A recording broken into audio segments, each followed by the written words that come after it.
Colleagues, welcome back to the office. We're going to get started with our presentation here just in a moment, but before we do, I have a couple of brief announcements to share with you.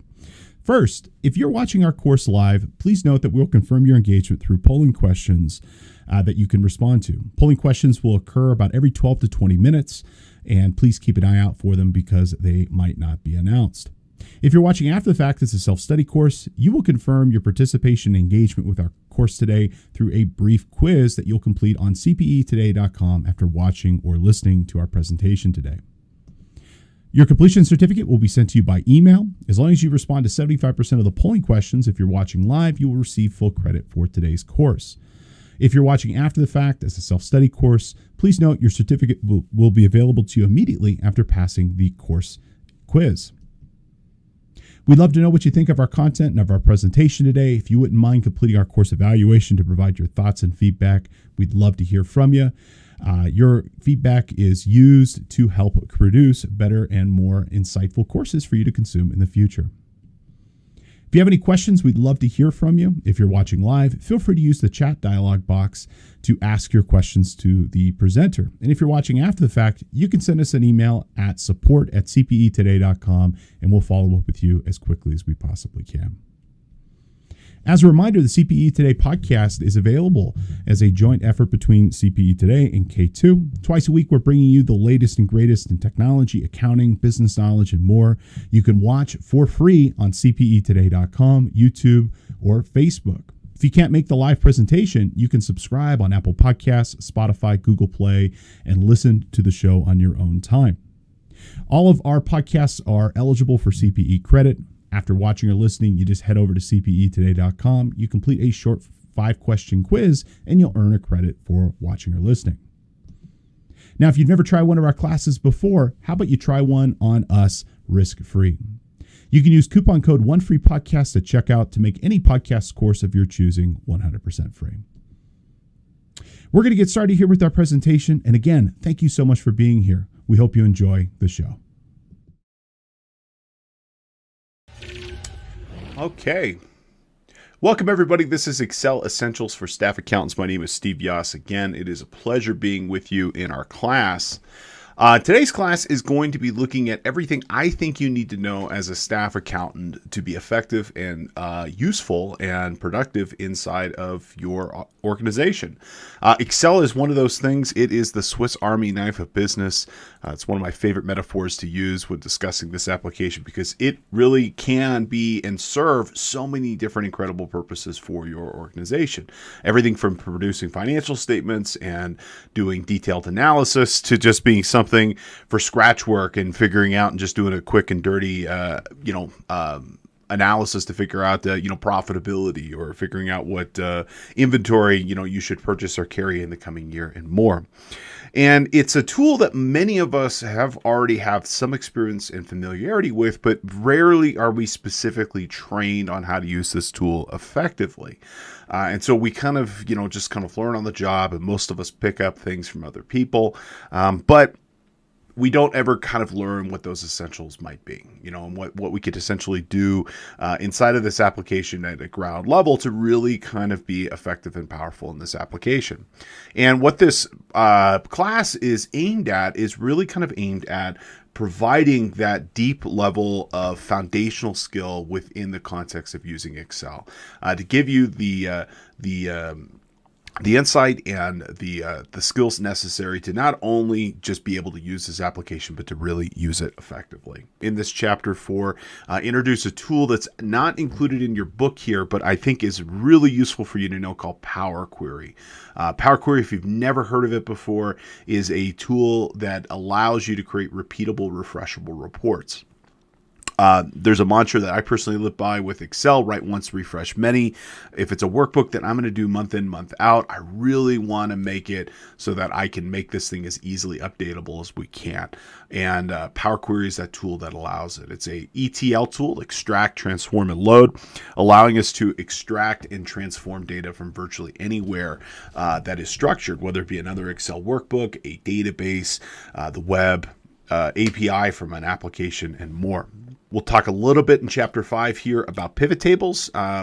This is not going to be an exhaustive pivot tables course. This is an essentials class, but we will talk about the 6 elements that make up a pivot table, some different structured ways of creating pivot tables, grouping, and more. I will point out we do have classes, specifically 8-hour classes just on pivot tables. So if this piques your interest, you can definitely check out K2, as we definitely have other classes specifically on that feature and function. Now, before we get going, I got a couple of housekeeping announcements, and then we are going to go ahead and get started here. Again, my name is Steve Yoss. I am an instructor and presenter with K2. I've been an instructor with K2 now for many years. Many of you I've had in classes before, and if you're a returning student, thank you so much for coming. It's always a pleasure to have you in our classes. And if you're a new student, thank you. I appreciate you coming to check me out and coming to check out what I have to teach here. In my life, my experience is split right down the middle. Half my life is spent writing and teaching and thinking about technology. I write anywhere from about 20 to 50 courses per year on Excel, Power BI, databases, security, fraud, accounting, audit, you name it. And the other half of my life is spent doing software development in my business, Devmatics. My business, we build all different types of applications with our American-based engineering team. We build mobile apps. We build integrations between different tools. We build custom databases and more. If anybody has any questions on tech, by all means, please consider me a resource. You can always reach out, and I'd be happy to answer any questions, or at least at the very minimum, try to point you in the right direction. All right, folks, without further ado, let's go ahead and get into it. And the rest of our class today will be entirely inside of Excel. So let's go ahead and take a look at some of the date things that we can do with formulas inside of Excel. Okay, now if you remember, I told you Excel treats all dates as numbers. And in fact, if we go and look here, for this particular date, it's 43,539, which happens to be the number of days from January 1st, 1900 to March 15th, 2019. Okay. Now, because all dates are numbers, you can actually do some pretty cool stuff with this. And I want to show you a couple of formulas that you should know to manipulate dates that are very, very helpful. The first one is going to be the date formula. This is useful if you happen to have a formula and a need where you've got multiple values. In this case, you're storing your year, you're storing your month, and your individual date separately. You want to combine them into a single date. You can use that date formula where you can specify a year, month, and day. There you go. It will go ahead and specify that. Now, you can also use another formula here. This is called date value. Okay. Now, every once in a while, you're going to end up with a number that is stored as text. I've told you, whenever possible, do not do that for lots and lots and lots and lots of different reasons. But generally, it should be avoided. But every once in a while, you're going to end up in a situation where you just can't necessarily avoid that occurring. Okay, well, good news is you have a formula called date value. And with date value, you could look at a value. You could look at a specified cell that contains a date. And if it's written out January 1st, blah, blah, blah, it will convert it into a numeric value that you can then do arithmetic on. You can do other operations on as well. Okay, so date value is useful to convert it from text back into its expected format. Okay, and then you also have 4 other functions that are useful. You've got day, month, week, day, and year. Okay, now what day will do is it will extract for a specified date. So over here we got January 1st, 2019. It will literally go and pull the date number out. So 1 to 31 typically, unless it's in June, then it'll pull like 1 to 30, or if it's in February, 1 to 28. Okay, month pulls 1 to 12. Okay, in this particular case, if you've got January, it's going to pull 1, 1, 1, 1, 1. If we put 12, 31, 2022 over here, what's it do is it pulls a 12. Okay, you also have weekday. Now, what this will do is that it will actually go and look up and give you a number from 1 to 7. It will tell you, did that specific value occur on a Monday, a Tuesday, a Wednesday, so on and so forth. If it's a 1, it's a Sunday. If it's a 2, it's a Monday. If it's a Saturday, it's a 6. Okay, and so this will tell you what number. Okay, there's actually nothing over here that will tell you the weekday name. It'll only return a number from 1 to 7. But what you can do is you can use the choose function. The choose function is really simple. It creates an index. It's like a little mini lookup.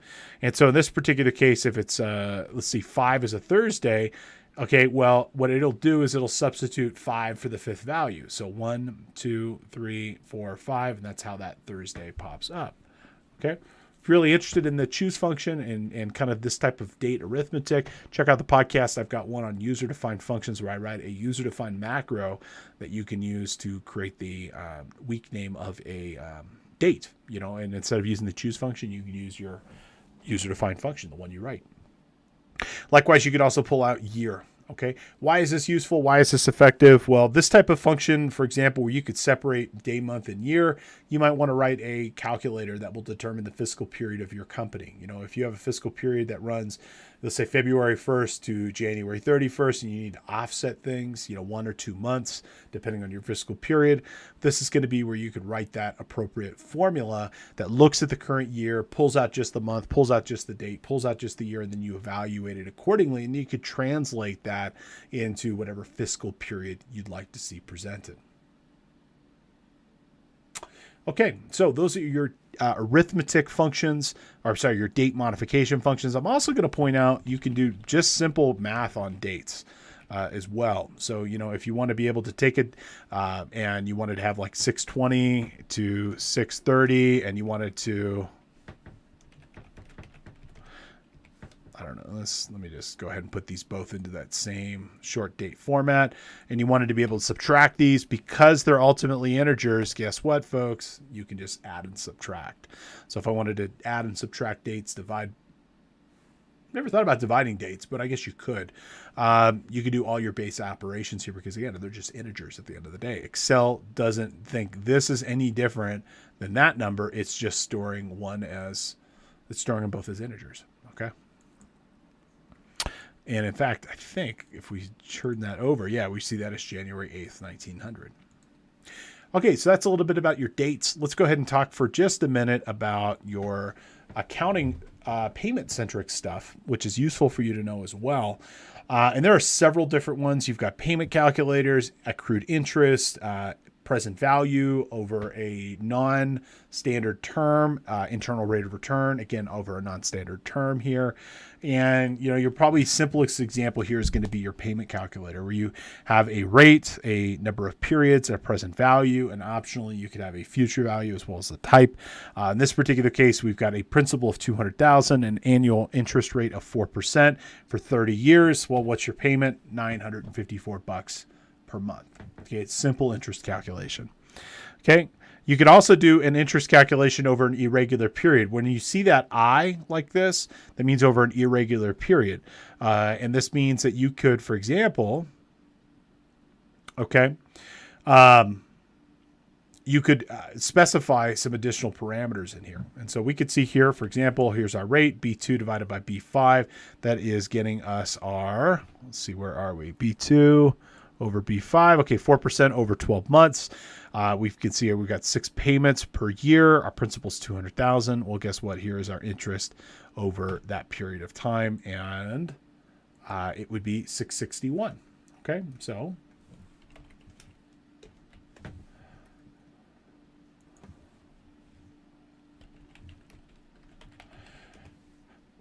okay. Sorry. With the I in front of it, just to be completely, this is over and this is the exact definition here, okay? Returns an interest payment for a given period of investment based off of periodic constant payments and a constant interest rate, okay? All right, over here, here's another one. This is your okay, this is going to give you a return on the payment of a principal for an investment given on, again, that same kind of periodic rate. What we're doing here is we're specifying the principal, the annual interest rate, the term, so on and so forth. And so the interest for this particular selected period, in this case, would be $293. Okay, we can do our accrued interest. Okay. In this case, we can, for example, see that we have our starting date and our ending date. This is where I was getting a little confused. Some of these you could specify dates and times, and this particular one you can here. And so we could start this off an irregular period, in terms of our starting date and our ending date. And it could be non-calendar. It could be like something like the middle of March to the middle of July if we need to. Okay. Likewise, we can come over here. Here is our net present value.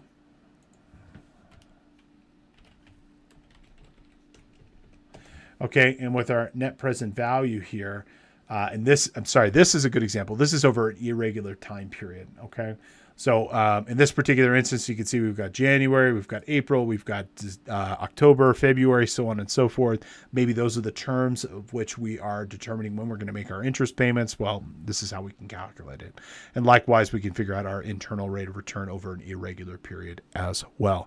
Now, NPV and NPV and IRR both have equivalent functions with just IRR and NPV for regular periods, but adding that X in front of it will allow it to be an irregular where we could specify the specific dates that we choose to do the calculation on. In practice, I tend to use the XIRR and XNPV when I need to do this calculation, although in practice, I don't really do it that often. All right, folks, let's go ahead and move on here. And I want to discuss a little bit of bonus topic in a way, which is going to be our discussion with respect to Power Query. Okay. Now, Power Query, if you've never seen it, never used it before, it is a super useful tool that we will use to fetch data from third-party resources and import them into our Excel workbook. Okay, here's the vision I want to sell you. Okay, the vision I want to sell you is that of refreshable, repeatable reports. Where instead of, Steve running that same report month in, month out and having to update that report based off of new values, going to various systems, running reports, and then loading those into Excel, cleaning up those reports, adding columns, removing columns, splitting data, so on and so forth. But rather, I want to create a repeatable, refreshable reporting system where Excel will do a lot of the heavy lifting for me. Okay, and that's what Power Query will do. Okay, I personally view this as an absolute essential with respect to work today. And whenever possible, I leverage Power Query because it is so useful for kind of making my reports easier, less prone to error, faster to update, more dynamic in every possible way. Okay, now Power Query is what we call ETL, extract, transform, and load. And with respect to extract and transform and load, what this allows us to be able to do is it allows us to be able to go out to a specified data source. And from that particular data source, we can extract data from something. I mean, from a website, from a database. It could be from our accounting system. It could be wherever. It could be QuickBooks. It could be Xirr. It could be SAP. It could be Sage. It could be whatever you want it to be. Okay, Power Query is completely agnostic when it comes to data sources. As long as the data is structured and as long as the data is fetchable, you can go grab it. Now, this wasn't going to work, for example, to import data from like my little book here, that I write down my daily task list. But where it can be useful, it can be useful from getting data, again, from the accounting system, from our payroll system, check writing system, whatever. I could just go grab and access that data on its own. Okay, so it can extract that. It can transform this data, meaning it can actually do the heavy lifting, the modifications to get this data to work the way we want it to work. And what I mean by this is that it can add columns, remove columns, substitute columns. It could do a lot of the cleanup work that we normally would manually and physically have to do in our spreadsheets, removing columns, moving things over, getting into the correct format. Power Query can just remember that. It remembers what it does. It creates like a playlist. And then in the future, you hit refresh, it goes back and it grabs whatever data is updated or new or been removed, and will update your report correspondingly. And then ultimately it loads. It'll load that data into Excel. Now, this feature and function that I'm talking about here is 100% available and supported in Power BI. So for those of you who are maybe looking to get into the business intelligence game and maybe looking to do some internal reports with respect to your company and creating dashboards inside of Power BI, guess what? Everything I'm going to show you today, you can actually use this with. Okay. So with respect to this, I want to go ahead and illustrate a couple of really kind of cool things that you can do with Power Query. that you can ultimately learn on. And we're going to walk through a couple of different examples here of some different data transformation techniques.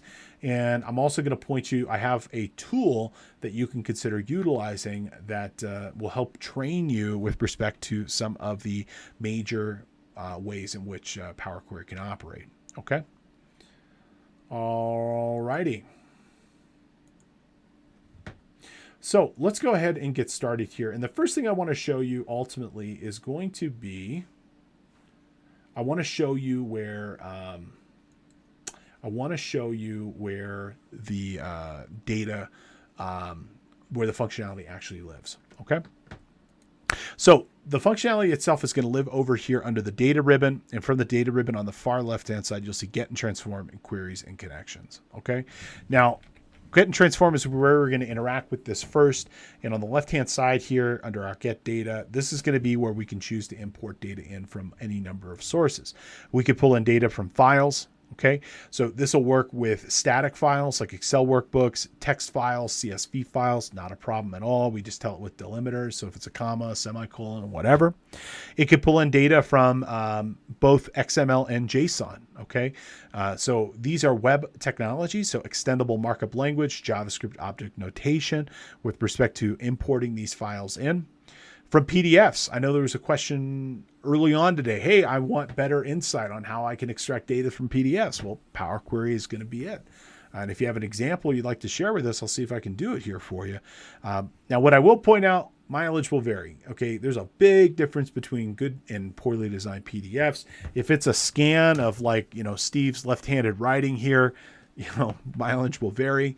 But if it's a document that was originally, always a PDF, it wasn't something that was scanned in, but rather, it was a order email, confirmation email with a copy of the invoice, and the invoice looks exactly the same. ODBC stands for Open Database Connectivity. If you're not familiar with it, ODBC is an ISO standard for interoperability between systems. It's been around since 1992. And with ODBC, what's really useful with this is that we can actually use this to extract data from virtually any type of structured data source that's out there. Okay. This is how we, for example, will get data from our accounting system into our into QuickBooks, or I'm sorry, not into QuickBooks, but into Excel. This is how we're going to, for example, get our data from our inventory system, our payroll system, into Excel or into Power BI. Okay. There are companies. One such company is this company called Cdata, and Cdata makes connectors. Okay. So if we come on over here to connectors, okay, they make connectors to many popularly utilized systems. So if you're like, hey man, like how do I get my data from Epicor? How do I get my data from whatever? There's a good chance Cdata makes a tool for you to be able to use. In fact, if you come over here to accounting, you can see many of these are accounting tools present, including all of the QuickBooks products, both online as well as desktop. We can see Sage 200, Sage 350 are supported as well. Xirr, Workday, Zoho Books. If we click over to Sage, I'm sorry, not Sage, but CRM and ERP, there's even more solutions. These are your bigger ones. So your Acumaticas, your Epicor, your SAP, okay, your Sage 300, your Salesforce, and more. And what this would be, let's say we're pulling down data from Acumatica as an example here. This will connect to the Acumatica database in such a way that's secure and reliable, and then allow you to connect Excel to it. So if you think about it, Power Query is connecting to the Cdata tool. That Cdata tool is connecting to your accounting data, and then you could pull down that data dynamically from wherever that data set might happen to live and wherever that data might happen to be. Okay. And this is, again, using that ODBC connector. And with that ODBC connector, it's pretty much game on at that point in time. We can then be able to extract data in real time from any accounting system that we're utilizing, and then be able to pull that data directly into Excel. Okay, so pretty cool. Now, for our first example here, I want to show you just pulling data down from the web. Just ask a broad question here. Does anybody ever deal with foreign currency inside of their organization? Okay, if you do, or even if you don't, what you do need to know is that with respect to your foreign currency, I'll point out that with respect to this, it it's something that seemingly changes immediately. You know, the second you look at a foreign currency rate, it changes, you know. So let's say we wanted to be able to get our foreign currency directly inside of Excel to be able to do some calculation. Now, this example, substitute foreign currency for your payroll data. Substitute this for your logistics carrier, like knowing what it's been shipped to customers or what's inbound freight to your business. The point of this is we're going out to somewhere, we're getting dynamic data, okay? Now, in order to be able to get this, what I probably would end up doing 9 times out of 10 is I probably go over to my favorite search engine and I'd probably type in something like FX rates. Okay. Now, I would probably want to go and find a table of where this data looks. Okay. And here's a very useful website, x-rates.com. And if we come over here to our rates table, we can actually see they got a nice table of data. And this is exactly what I'm looking for. I'm looking for structured data. I'm looking for data that I can get. I'm looking for data that I can extract. I'm looking for data that is structured with a header row and rows. I'm not looking for images. I'm not looking for videos. I'm looking for structured table-based data. Okay. So if we wanted to, we can go to x-rates.com. We can actually import this data in. Now, if you'd like to follow along, please go ahead and do so. I'll point out, be very careful how you type that word in. It's x-rates. If you type the wrong thing, you might get a very different result. Now, traditionally, if we wanted to bring this data in for calculation purposes, we might have done something like, you know, copied and pasted this information. Okay. Now, the problem with this, if we copied and paste it, maybe we're smart and we do that paste special, well, it's static data, and the chances of this getting out of date are 100%, right? So instead of pasting this data in, what we're ultimately going to tell Excel to do is we're going to tell it where that data lives, and we're going to allow it to go extract that data automatically. And so what we're going to do is we're going to come over here to the data tab, and we're going to click from the web, or you can come down over here to get data and then select from other sources and from the web here. Either way will work. Okay, and then we're going to point it in this case to this particular website.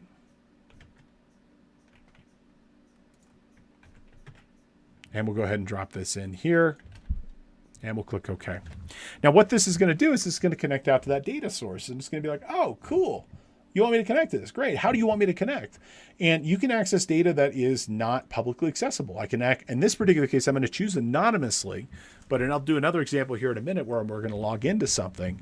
But you could access it anonymously if it's just a public website. You could also choose to use a username and password. You could also use a web API, and you could also use an organizational account as well, or your Windows credentials for that matter. For this particular case, we're going to go ahead and select anonymously. We'll click connect. And what it's going to do is it's going to connect to that website. It's going to scan that particular website, and it's going to look for data that can be extracted into Power Query. Now, we can go over here and we could scan this. And what we'd end up doing is we're going to look at each of these sources and figure out if they're good and if this is what we want to use. And so if I click this first one here, document, I don't know what that is, but that's not what I want it to be. How about table 1? Oh, look at this. US dollar. Okay, we can see Argentinian peso, Australian dollar, Bahrainian dinar, Botswana pula, Brazilian real. And if we actually come back over here to our X rates, it's actually this lower table right here. The upper one's listed as well. But for our purposes here, I'm going to use this lower table. And you'll see that those columns, in fact, match this perfectly. Okay? And so what we can tell Excel is, you know what? Go ahead and grab this data. Now I'm going to do this demonstration again. I just want to draw your attention to one thing before we move on. When we find the data that we want, you'll see this option here that says load or transform data. Okay. Now we're going to go ahead and select the load here. This basically just loads the data in as is. Okay. We're going to come into transform here in a minute though, and that's actually Power Query. That's where we're going to do our work. But let's just take a look at the data as is. Now, if we click this, it's going to connect out to that website. It's going to grab that data, boom, add it straight into our worksheet. And we can see here, all of it is listed. And in fact, we've got all that foreign currency. All right, now very simply, if you did nothing else, you click refresh, it's going to go back out and it's going to grab and update that data correspondingly. So right away, again, start thinking about this with going to your accounting system and pulling down your general ledger. Go to your inventory system, pull down your inventory count. Go to your payroll, get your logged in entries of your staff, pull this data directly into Excel. And all you have to do here is hit refresh and it will refresh this data automatically. In fact, if we click over here to the right, you'll see our queries and connection. If we hover over this little query and connection, you can see here table 1. Okay, as I mentioned previously, we always want to give our tables a name, so we can come in here and give this a name if we want. We'll fix it in our next example though.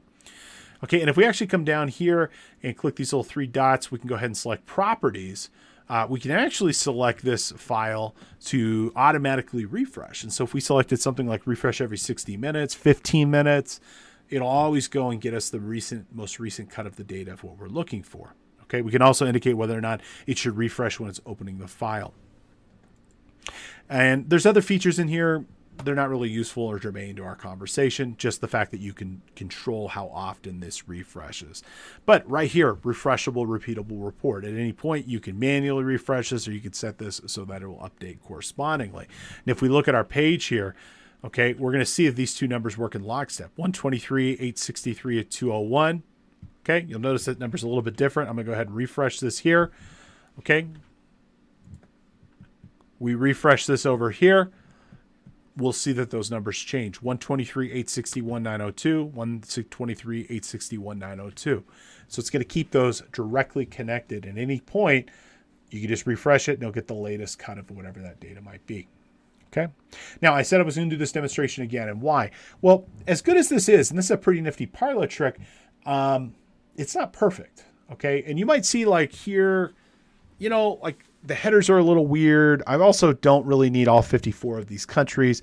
We're really not doing that much business with the Romanian New Liao. And you know what? Frankly, we're not, our Russian office is closed, so we don't maybe need to see that foreign currency. And you know what? We're just not doing that much work with, you know, most of these places. Maybe I just want the handful of countries that I actually work with. Not a problem. This is where Power Query kicks in. So in our next example, we're going to take this data and we're actually going to limit it down to exactly what we want it to be. We've extracted the data. Let's transform the data. Let's get the data to be actually useful for what we want it to be. So we're going to come back over here to our data tab, get data from other sources from the web. We're going to paste in that URL one more time, and we're going to go and select that exact table that we did before. But rather than hit load, we're going to go ahead and hit transform. We're going to hit this button right over here. And with that transform button, this is actually going to load up Power Query. It comes up in a separate window, just like the compare files version did for the inquire toolbar here. And now we can actually do something with our data. Now, very quickly to acquaint yourself, over to the left, you're going to see a listing of all your data sources. In this case, we just have our table 1. Okay.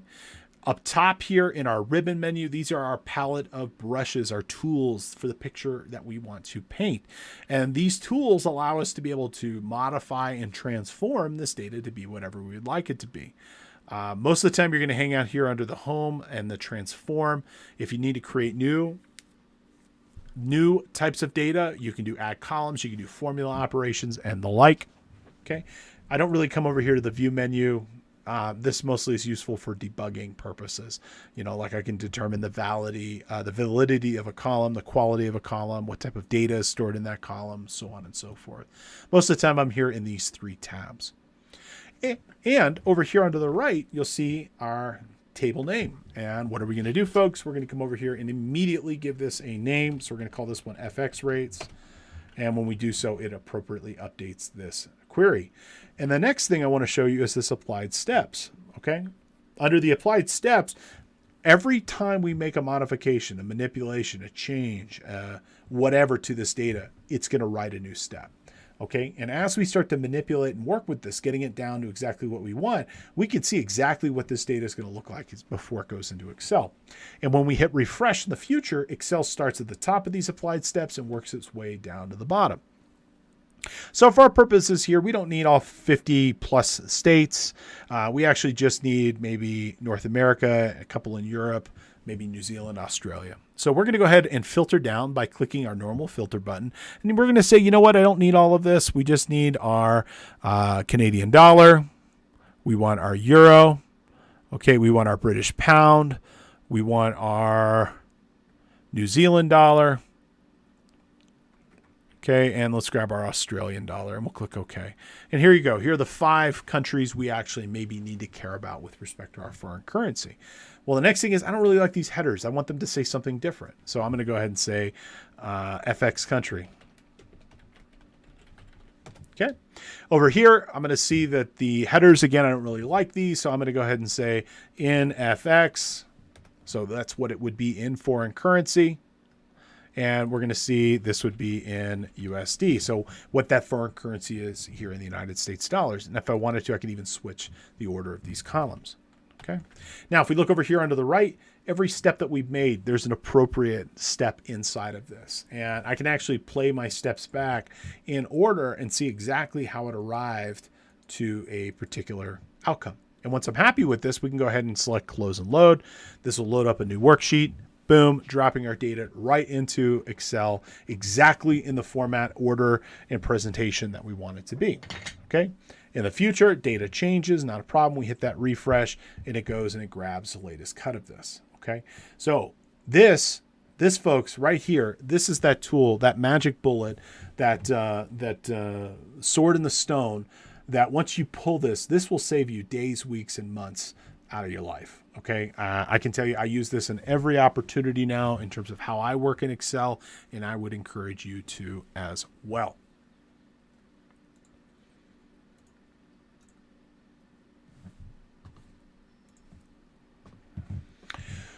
Okay, so that is our very, very simple example. Let me go ahead and show you a couple other really nifty things you can do here. Okay, we could take data in any format. It doesn't matter how it looks, how it's designed. We can make it useful. So we could take a data like this, which is a summarized pivoted report, right? Okay, maybe we want to clean this up, remove unending necessary columns, remove our totals, and put it into raw data format to create our own pivot table. We can do that. Okay, we're going to come over here to our data ribbon. We're going to go ahead and select data from table range. This is going to prompt us to create a table. Not a problem. We're going to go ahead and hit OK. And we're off to the races. Now, in this particular instance, I want to take this data back to raw data format where there's actually 3 columns, one for the company, one for the date, and one for the value, because ultimately I want to create my own pivot table from it. Not a problem. We can tell it, for example, to get rid of our total column. It remembers that I removed the rightmost column. We could tell it to remove X number of bottom rows. So if we had a bunch of raw data that had subtotals in it, not a problem. We can tell it to remove those. We can also tell it to unpivot. So in this case, we can unwrap this data around these columns. And we'll go ahead and do so here, selecting our unpivot. There you go. Okay. Now our header row is incorrect. We're going to go ahead and change this to date. You'll notice it's coming up with this ABC format. Not a problem. We can go ahead and hit that ABC, and we can tell it to turn it into a date.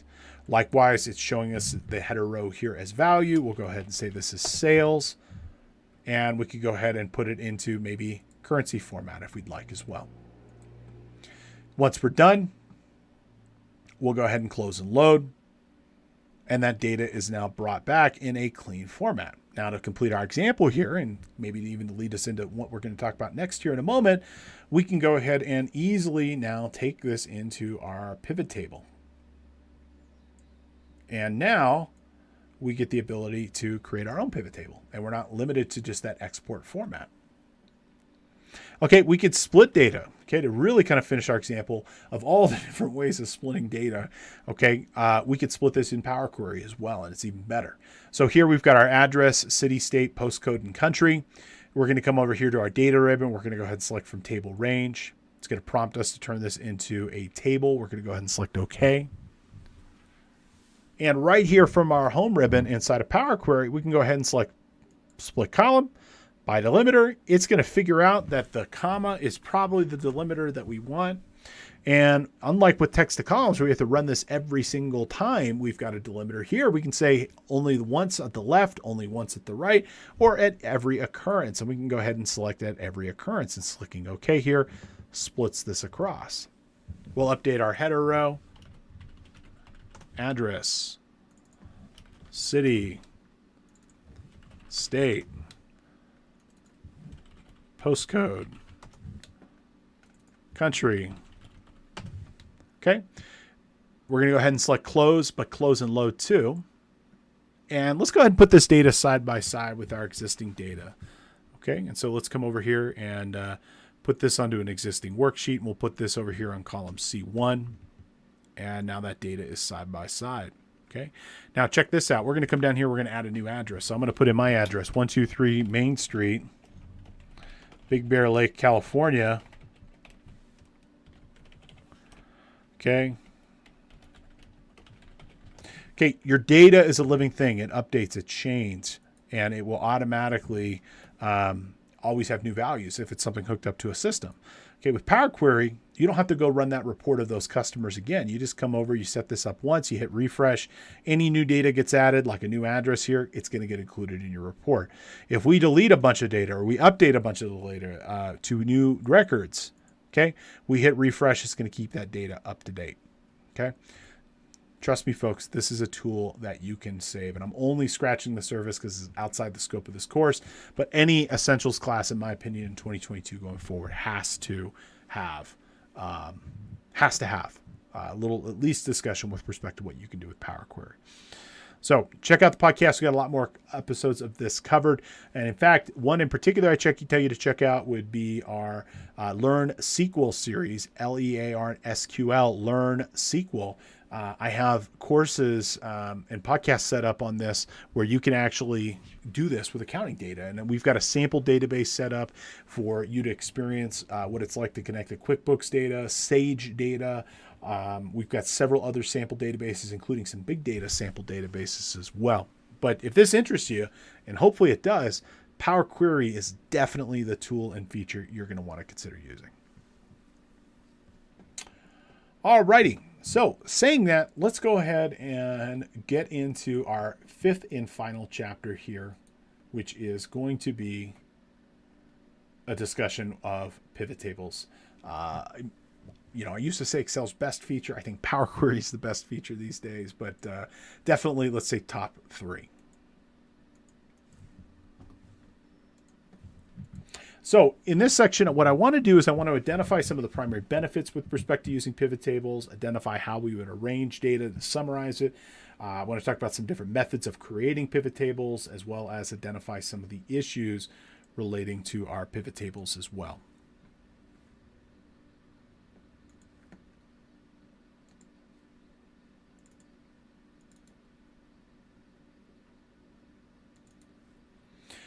All right, so first, let's go ahead and identify some of the major benefits as well as some of the simple ways that we can go ahead and create a pivot table. So the first major benefit here is the fact that it can automatically summarize data with lots of different summarization options listed. Okay, over here we have a very, very simple example of a pivot table. This data is being pulled from 434 rows.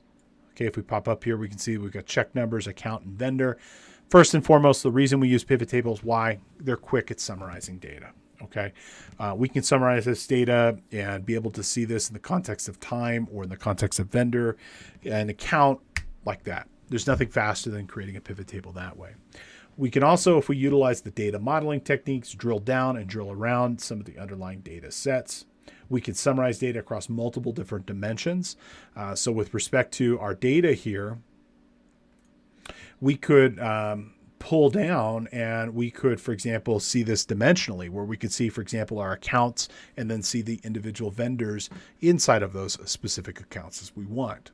So we can analyze this data across several different dimensions with subtotals at each level. Great options with respect to formatting. We can create user-defined calculations.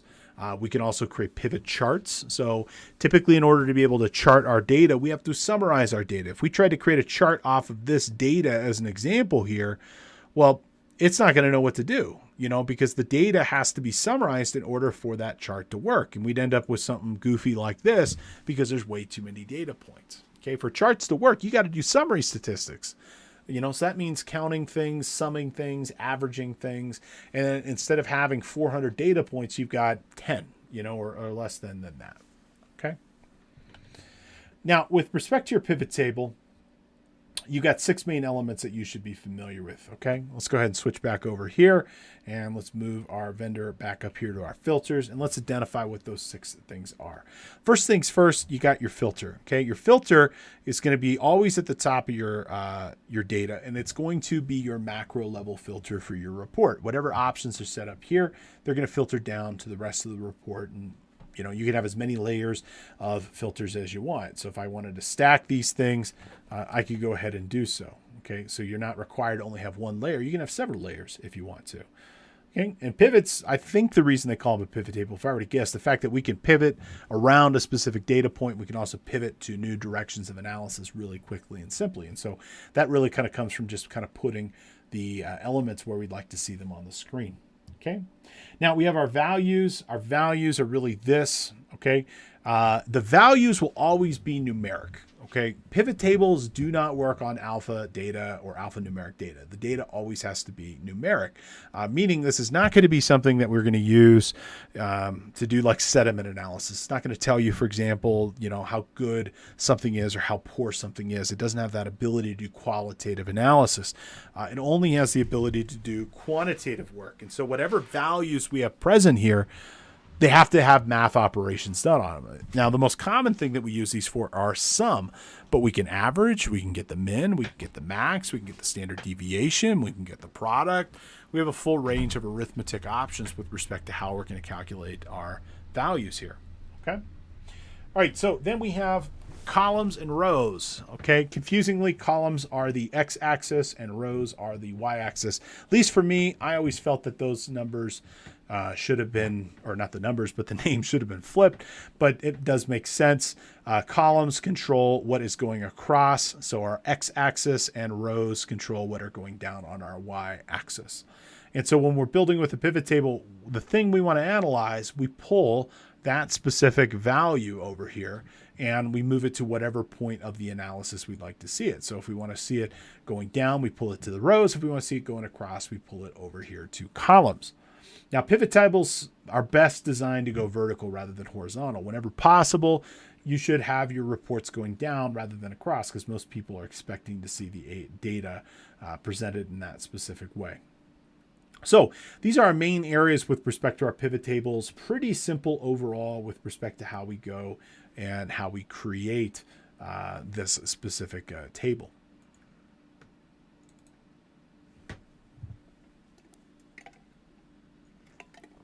All right, let's go ahead and create a sample pivot table.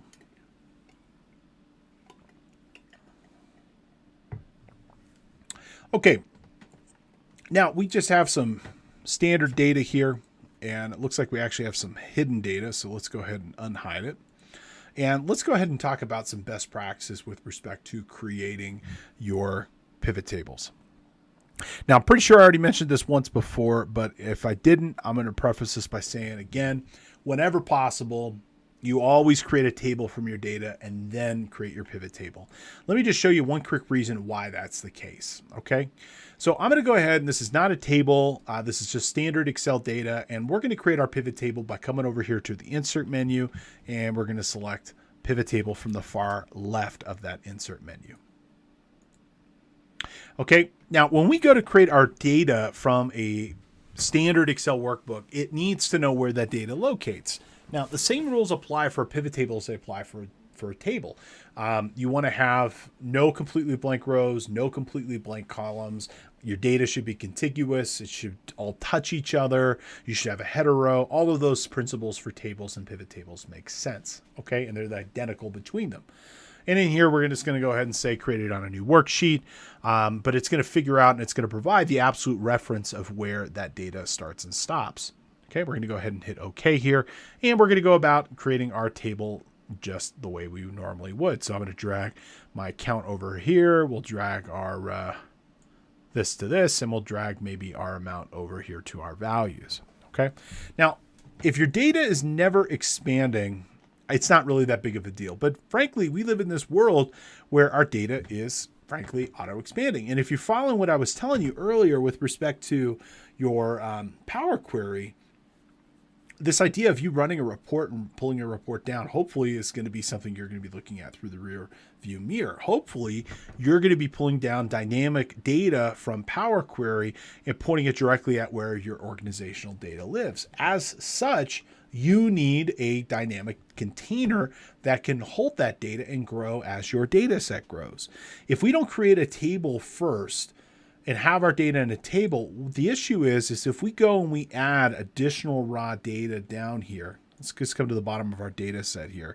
And let's put 12/31/2022, and it was check 9999 for $9,500 to Steve Co. Industries. Okay, professional services. Okay, the issue is that data is not going to get picked up inside of this pivot table. In fact, if I come over here and I refresh this pivot table, we're not going to see that data presented here. Okay, why is that? Well, the reason you're not going to see it, it's actually going to be over here under your pivot table analyze. You need to change the data source. Smack dab in the middle in your data work group, you'll see this change data source. And what you need to do is that you need to come down here and you'll see that that new data that might have been appended, it's not included here. And you actually have to come on over here and you have to tell it the data didn't stop at row 31, but it stopped at row 32 in order to be able to include that new data set. And in doing so, you'll see that pop up here. Okay. Now, alternatively, if we turn this into a table, okay, it's going to figure out where our data is. And remember, tables automatically expand. And when we go to create a pivot table from this data, notice, let's be correct here. Let's come over here to our table design and give it a name. And so we're going to say check register. When we go to create a pivot table from this data, which we can do so straight from the table design menu, notice it doesn't have the position of where this data starts and stops. It just says the name of the table, in this case, check register. This is a small distinction, but the takeaway from this is that anything in the scope of the table, okay, it's going to be in the scope of whatever descendant functionality you're using in Excel. So if it's a pivot table, a pivot chart, if you're using regular chart and graph, power map, whatever, guess what? It's in the scope of that pivot table. And you're going to see that listed right here. And so now if we go and we add new data to this, it's also going to be presented inside of that new data set as well. And any new or updates would automatically be pulled through with respect to our sample data. We'll see that presented in here as well. So fabulous overall. We'll go ahead and hit create. Okay, and we have, looks like I think I flubbed a number here. Yes, we did. Let's go ahead and change this to date. Okay, good news is since we created a table, once we hit this refresh all, you'll see that properly changes over. And then we can go and create our table exactly the way that we would like it to be. Okay, so whenever possible, create a table first. And I cannot think of a single instance when you would not need this, but definitely create that table first. And so now we can go about our business. We'll drag our amount down here to values, our vendor over here to our rows, and maybe we'll pull this down this way. And now we have a very, very nice pivot table report. Okay. Now, before we go in creating just kind of standard pivot tables, let me show you one other cool function that you should know, which is going to be the recommended pivot tables. Let's say you're getting started with pivot tables here. You've never done a lot of them before. You want to learn a little bit more about what you could do with pivot tables. Well, you can use the recommended pivot table functionality. Come on over here to the insert menu. And from the insert menu, making sure your active cell is somewhere inside that table. If you click that recommended pivot table option, it's going to scan your data. And it's going to recommend some potential pivot tables that you might choose to use. Okay, so we can see here, here's a sum by vendor. We can see here's a sum by account. We can see here's a sum or count by check numbers. To be honest, I don't really ever use the recommended pivot tables, mostly because of my experience. But if you're just getting started or you got a colleague that maybe isn't used to creating pivot tables and you want to help them out, at least this is going to get you some of the way there, and it's going to put stuff where it is. I personally recommend you spend an extra 3 minutes, learn a little bit about how pivot tables basically work, and then you can go ahead and you can start creating your own pivot tables from where they need to be. Okay. So let's go ahead and create a couple of pivot tables and do a few more examples here. Let me clean up my workspace a little bit. All right. And let's go create another pivot table. So we're going to come over here to our insert menu. From insert, we're going to go ahead and select pivot table. And we're going to go ahead and select create. Okay. All right. So for myself, I'm going to go ahead and pull my amount down here to values, because again, that's where we're going to do our math. What is that number and what does that represent? Well, that is a count, or in this case, a sum of all the money You know, and so that column for sum of amount should always match that. If you highlighted this exact value in this exact cell here, that should match this number over here under sum. So 787,525. And if we come back over here to our pivot table, 787,525 is listed as well. Okay. So those two should always match. Now, how we describe it, that's where we start getting a little bit granular with our pivot table. Okay. So we'll pull down here our count to our rows, and we'll then pull our vendor over here to account. Okay. Now we've got our x-axis going here. Now let's go grab our date and pull that over here to columns. Okay. One of the really nice things about modern pivot tables is the grouping on these pivot tables. You can do some really, really nifty stuff with respect to these groupings. And so you'll notice when we group things based off of time, it actually does a pretty good job. And it figures out, for example, that we're talking about day, month, and year here. And it probably means I don't want to see these things based off of individual day. And in modern versions of Excel, it'll do this grouping for us automatically. And it's something that we don't really ever have to think about. It'll just work, you know?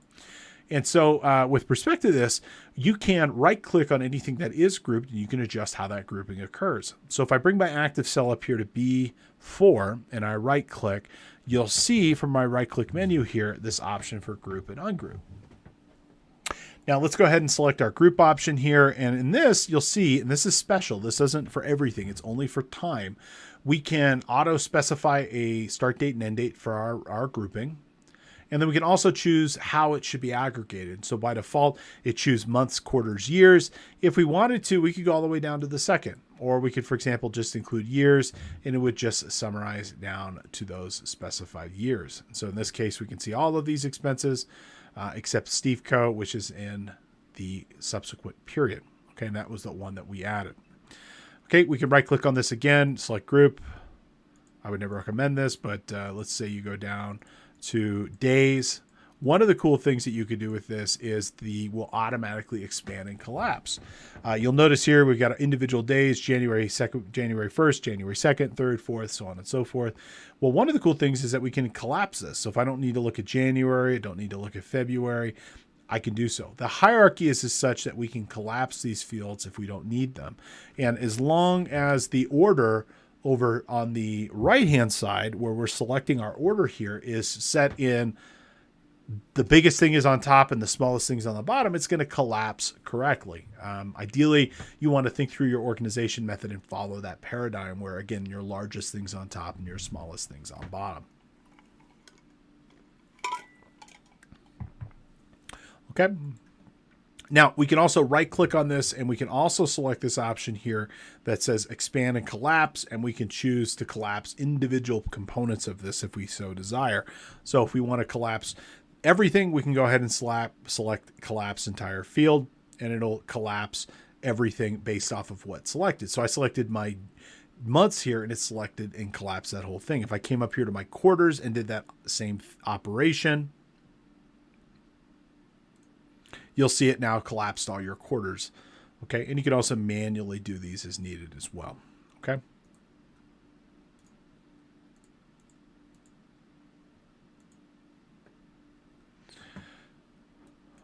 Alrighty.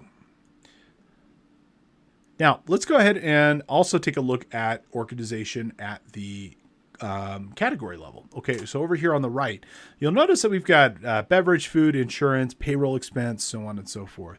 And let's say we wanted to kind of collapse these into, let's call it, say, cost of goods sold. You know, this looks to be some sort of restaurant, and then let's just say operating expenses. Well, first things first, you can easily pick these things up and organize them whatever way you want. So if I wanted to put my food cost on top, I can go ahead and I can do so with that. Okay, if I wanted to move my supplies up, it's kind of difficult to see here, but I want to hover over the right part of this cell, and it'll eventually turn to the crosshair, and that's where we can adjust the order. Okay, we can obviously change that by putting it into a specific sort sequence if we wanted to. That would work as well. Okay, and we can also group these things together. So let's group our direct costs and our indirect costs. And so I'm going to select my food and beverage, selecting these rows, and we're going to go ahead and right click, and we're going to go ahead and select group. And that's going to put these into their own group here. And we actually now have 2 levels of accounts. We have group 1 and then we have group 2. Okay, now this does this unintended consequence of grouping one thing inside of your pivot table will cause you to group everything inside your pivot table. You can't just have some stuff grouped and some stuff not grouped. Okay, what we're going to want to do here to put this stuff into our operating expenses, we're going to need to select the rest of these because notice how they're doubled up here all the way up to insurance, and we're going to go ahead and select a group for here. Let me do that one more time. I think I screwed that up. Okay, let's try that one more time. Group. Nope, doesn't like me. Hold on. Da-da-da. Okay, maybe up to gamble insurance. Let's try that again. Man, what am I doing wrong here? Oh, I've doubled this up a few times now. Hold on. Let's try that one more time. Sometimes it could be a little bit like, honestly, it could be like a little bit like a stickler for getting the right thing. What I'm trying to do, let's try this. No, it's not liking that. Hold on. Let's just try discreetly selecting this. I've got 2 levels of categorization on this. Okay. All right. Let me try this one more time. I'm going to try these, selecting these 3, right click and group. No, I don't like that either. Hold on. How about this? How about we just get rid of our vendors and just do it one off? And I'll show you what I'm trying to show you here. All right, so we're going to select our group, our food and beverage. We're going to right click and we're going to select our group. Okay, that puts that into group 1, and we're going to come down here and select these other items. We're going to go ahead and select this. This is going to put this into group 2. This is what I was mostly trying to show you here. And then we could say our direct cost. Okay, and then down here we can do our indirect costs. Okay, the point of this is you can group this data yourself, you know, so you're not limited to just what you've got listed in your underlying data. You can create your own grouping, although I will point out it's always better to create your own groupings. It's always better to have this in the actual data rather than kind of create it ad hoc. The reason being is it's going to be more consistent, and then inevitably you're going to reset your pivot table at some point and it's going to blow up your work. If you could come back to your raw data and have like a cost type and have a separate column to specify this, that would always be preferred. Okay, but we could categorize it this way, and I want to try this if I pull my vendor down here again.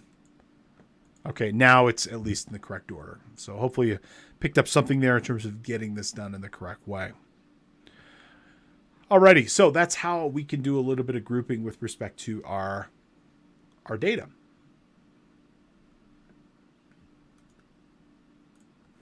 Okay, so we can also obviously blow this up too. If we don't want to group this, we can go ahead and ungroup everything, and we'll just put it at the level that we want. So if I want to ungroup this based off of those direct costs, all of that goes away. Okay, and we could ungroup everything if we wanted it to be. So creating custom groups is quite useful. It does create a little bit of work in terms of kind of getting those created, but once they're there, they'll continue to work for you. Okay, now let's pull back the lens a little bit further and look at a couple of raw things with respect to pivot tables that are useful for you to know. Okay, notice it's doing this arithmetic and calculation with respect to this. You can always double click any number here and it'll tell you how to arrive to that number. So like over here, if we wanted to see this 438,699, if we double click this, this is going to create a subsidiary ledger for you in a new worksheet that will tell you exactly how it arrived to that particular number. And if we highlight this whole column, okay, we'll see that it is 486,698. And if we come back over here to our data tab, well, it would be whatever we selected it to be. So let me see here. Oops, sheet 5. Here's our amount. Okay, and we're seeing 438,698. 438,698. 438,698, 699. It's rounded. It's correct. Okay, so any of these numbers you can click on at any point. It's going to produce another worksheet for you. That other worksheet will tell you exactly how to range to that specific number. Now, you can also have a lot of control over how the pivot table will look too, okay? Now, just like with tables and slicers, And you have special contextual aware menus. These are in your ribbon menu. You're going to have two. You're going to have pivot table analyze and design. Okay, look and feel is going to be over here under design. And this is going to be where you can adjust the appearance of this pivot table. So you can turn off and on subtotals. You can also determine where they're positioned. So I can go ahead and turn those off if they're distracting to my report. I can put them at the top, which is where they were. I can also put them at the bottom here. Personally, for myself, I like them at the top of the group. I personally think that makes your report look a little bit snazzier and it's easier to read. We can also turn off and on our totals and grand totals. You can turn them on for columns, on for rows, off for rows, on for columns. You have total control over what is being presented here. You know, and if you're doing just a data, you know, like 1 year's worth of data, there's no point doubling up, you know, and having your total and then also a year total next to it. Let me just remove that one extra item I made for Steve Co here so I can illustrate that point. So we delete our data and then we're going to come back over here and refresh our data. Okay. What I'm pointing out is it doesn't make sense to have this doubled up like this if you just have a single year. In this particular instance, I turn it off because again, it's not needed. And if anything, I think it's a little bit more confusing. So we'll go ahead and turn that off here. Okay. Now we can also determine there are 3 different layouts for pivot tables. We can do a compact, which is the form you're seeing currently. We can do an outlined form. Okay. This outlined form, I think, looks pretty useful, and it follows a little bit more closely with respect to, I think, traditional balance sheet format. That would work out totally okay. And if we come over here, we also have tabular format too. And frankly, I don't use either the outline or the tabular format. 99 times out of 100, I'm in my compact. I personally think this looks the best. Okay. Just like with tables, we can turn off and on our different visual appearance, our header rows, our column rows as well. We can band our rows, you know, if that's helpful to see and be able to use, and band our columns if we'd like to as well.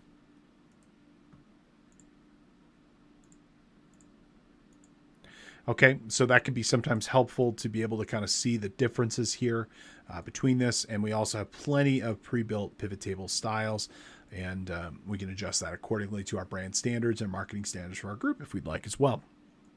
Okay, that's just the UI and the look and feel. If we click over here to Pivot Table Analyze, this is going to be where we can access the meat of this report. Okay, starting first and foremost on the left-hand side over here into your pivot table name, you should get in the habit of giving these things a name if you'd like to have it. If you're going to have more than one, it makes it easier to track. Also, under the pivot, you can turn on and off many of the other features in terms of the design or the display. But most of the time, those values can also be set over here under the design ribbon. So there's really kind of no point going in there. Okay. Now, we can also adjust how our active field is calculated. You know, for example, how we can determine and calculate those different fields. I'll talk about that here more in a moment. Okay, we can insert a slicer. We already talked about slicers, but I'll point out slicers absolutely will work out here as well. So if we wanted to add a slicer, let's say, for example, on the account, we can do so. And so, boom, beverages, boom, insurance. You can go ahead and grab those as well. Okay, we could refresh our data. So if there's new data to grab, all we have to do is hit refresh. If we've pulled our data in from a table, guess what? It's dynamic. It will automatically stay up to date. We could redefine the data source. If we're using a table, no need ever. Okay, and then with respect to our actions, we can move it. We can clear it.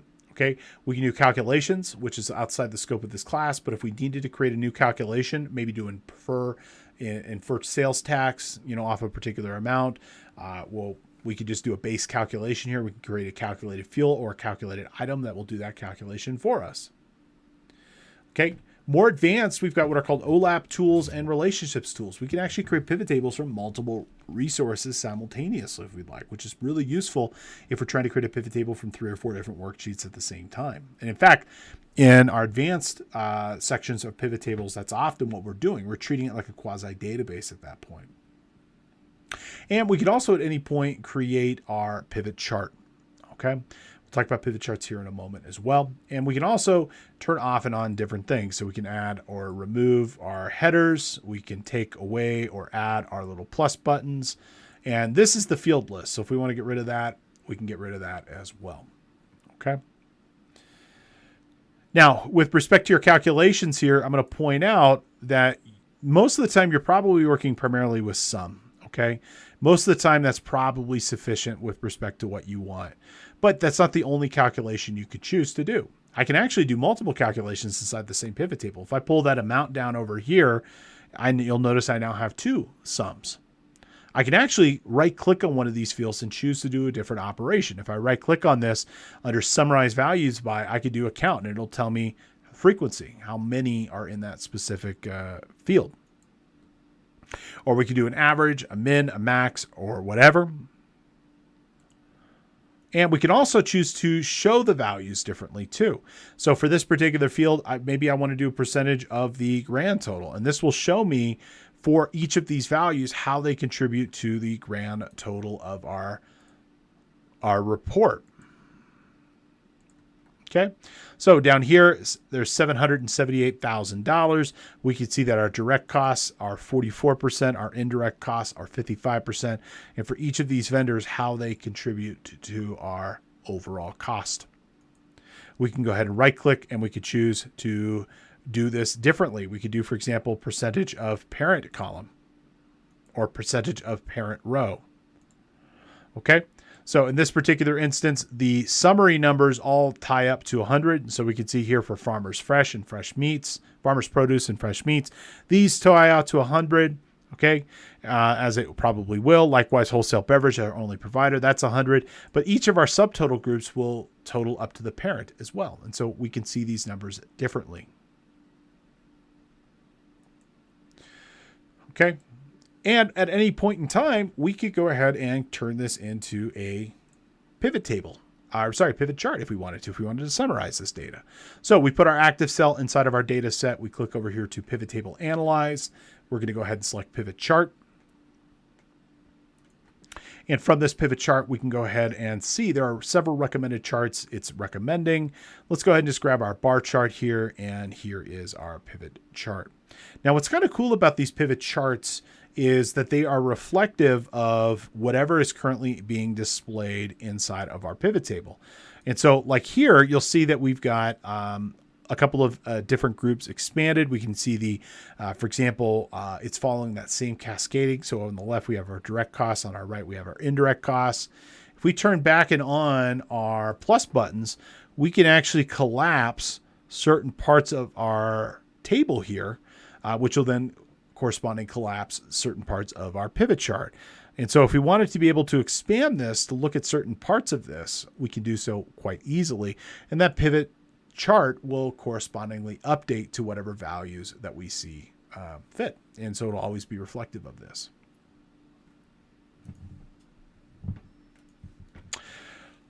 So that is frankly just scratching the surface with respect to what you can do with the pivot table. They are incredible with respect to what you can do. And frankly, I think they are fantastic. So I would tell you that anytime you need to summarize large quantities of data, this is a good place to get started. Okay, pivot tables are rarely the only type of analysis I'm doing, but when it comes to breaking apart big data sets to understand them by categories and through dimensional analysis, it's a no-brainer. Okay, and it's one of the accountant's best friends. So I just want to say thank you so much for a great day. I always enjoy being able to teach and present this class. It's always fun being able to show people some of the essentials and confirming existing skills, learning new skills, and finding new ways to leverage this incredible tool. And I want to point out that we've covered a lot of information here. Best spreadsheet practices, tables, formula operations, lookups, pivot tables, and more. Inevitably, you're going to have some questions. And if so, I'm your guy. I'm more than happy to help, more than happy to answer any questions you might have. My contact information's on the screen. If you have any questions, by all means, please consider reaching out. Sometimes I hear from folks all the time, a couple of years later, and I'm more than happy to answer your questions now or in the future. Just feel free to reach out anytime that you would like. It might take me a day or two to get back to you, frankly, just due to my travel and work and teaching schedule, but I do respond to every message I get. So if there's something I could do for you, please let me know. It has been a pleasure. Thank you so much for your time, efforts, and focus. And again, if there's anything I can do for you at any point, please let me know. Thank you so much. Wish you all the very, very best, and I look forward to seeing you in another webinar soon. Best wishes. This concludes today's presentation. As a reminder, if you're watching or listening to our show on YouTube, Facebook, or elsewhere, you can earn credits by going to cpetoday.com and passing a brief 5-question quiz. If you're a new watcher or listener to our show and you'd like to earn a credit, you can do so for free by using coupon code ONEFREEPODCAST at checkout. You can make today's class or any other class of your choosing 100% free with this code. Please consider reaching out and connecting with us on social media. You can subscribe to our channel on YouTube. You can follow us on Twitter. You can like us on Facebook and more. Feel free to leave us a comment. Also,